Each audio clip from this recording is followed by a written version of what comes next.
చెప్పండి.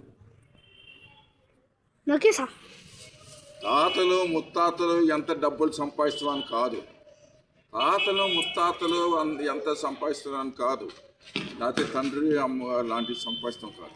మనమేం సంపాదించాం అది గొప్పతనం. ఏంటిదే మనమేం సంపాదించాం అని గొప్పతనం.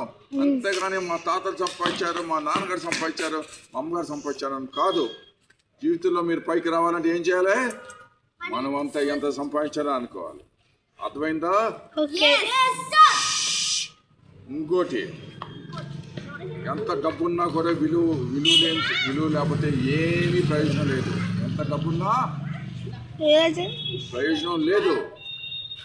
ఆ డబ్బుని మీరు 10 మందికి ఉపయోగపడేటట్టుగా వాడాలి. 10 మందికి ఉపయోగపడగా వాడాలి.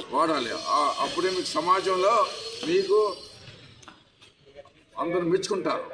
ఓకే, సో ఈ రోజున నేను అందరికీ అటుకులు ఇస్తున్నాను. బనానాస్ ఇది బనానాస్ కేవలం 70 రూపాయలు అయినా కూడా వాళ్ళు పెద్ద చిన్నపిల్లలు పెద్ద దాకా వాళ్ళ గుండెల్లో మీరు నిలబడతారు. ఓకేనా? వాళ్ళు మెచ్చుకుంటారు. Okay, you understand the moral of the story. Okay, చిన్న విషయం అయినా కూడా అది చాలా పెద్ద గుండెలో నిలిచిపోతారు. ఓకే, ధన్యవాదాలు. ఓకే.